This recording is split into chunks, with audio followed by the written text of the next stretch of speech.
Congratulations, you made it to the end of the week. I'm Jay Holland. This is Guided by Faith. And if you're listening to this on Friday, the day it came out, pray for our church because we would be traveling back from Real Life Camp in Marianna, Florida today. Kind of a long bus ride after a great week of camp, God willing. But for the rest of us, as you're listening here, we're finishing out a week where we've been talking about the theology of work. And today, I want to talk to you and encourage you how to worship while you work. Now, 1 Corinthians 10:31 says, "So whether you eat or drink or whatever you do all to the glory of God." And so that means that work, whether it's schoolwork, housework, raising children, cleaning your room, mowing the grass, a manual labor job or a spreadsheet job or a people job, any of it, if it's moral and ethical and legal, it can be done to the glory of God. How do you worship while you work? Let's review what we've talked about this week because I think it helps build the picture. The first thing is I remember that work is not a curse. Work is under the curse, but work is not a curse. God was a worker in Genesis 1. God made me in his image. And so part of the way that I reflect the glory of God is by being a good worker. God is a creator, a cultivator, and a sustainer. That's the kind of work that God does. And so in my work, I want to be a creator. I want to be a cultivator, which means that like something exists, but I want to develop it to be better and better and better. And I want to be a sustainer. So like when something is good, I want to help maintain it so that it can be a blessing and grow. So I'm going to worship the Lord by being a creator with my work, being a cultivator with my work, and being a sustainer with my work. I'm also going to worship the Lord by paying attention to the people around me in my job. It might be people that are classmates or teachers. It could be people that are coworkers. It could be somebody that I'm serving. Now, I grew up in West Virginia, and my whole money-making venture from 7th grade through 12th grade was mowing lawns. And I had, in 7th grade, 2 big lawns that I mowed. One was an acre, and then one was on the side of a really big hill. And by my senior year, I had probably about 10 lawns that I mowed throughout the town. And I was able to make enough money from those to kind of sustain myself for the rest of the year.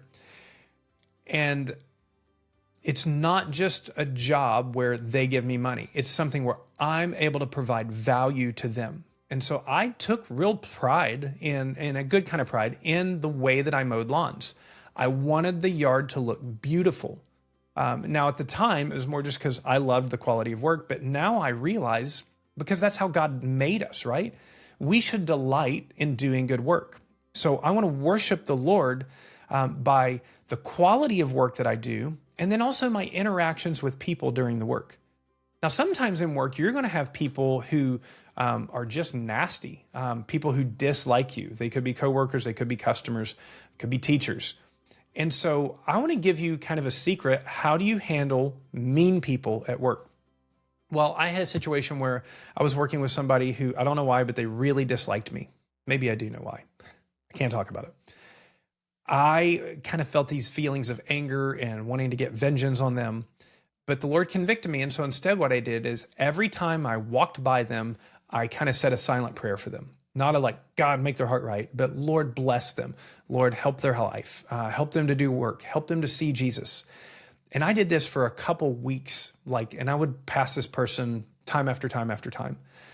And so when I began to pray prayers of blessings over somebody who it seemed like looked at me as an enemy, God changed my heart, and ultimately God changed our relationship. And so one of the ways that you can worship the Lord while you work is by subversively, sneakily being an agent of God by praying, transforming prayers over this person's life. Not like, Lord, give me justice and them vengeance, but God bless them because you blessed the unworthy. You blessed me.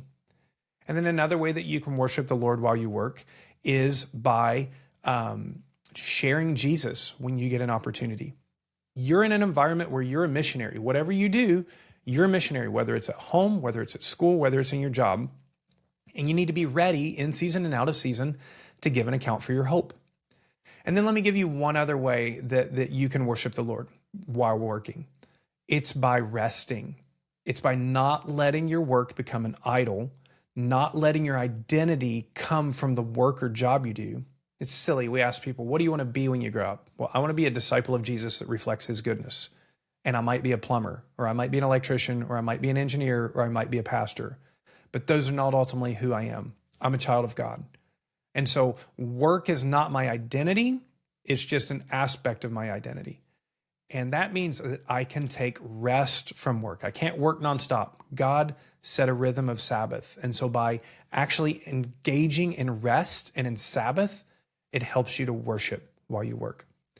If you will take what we've talked about this week and you'll apply it to your life, you will have a different mindset and experience of work your entire life. For most of your life, you're going to spend between a third and half of your waking hours prepping for work, being at work, coming home from work. And now that becomes an opportunity for worship of the Lord. So my prayer to you, if you're in summertime and you're getting a break, enjoy your break, do something creative, do something fulfilling, do something to sharpen yourself.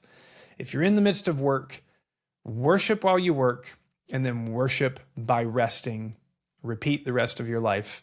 And then one day when Jesus comes back, we will get to do fruitful, sin-free, curse-free work alongside of Jesus in a new heaven and new earth.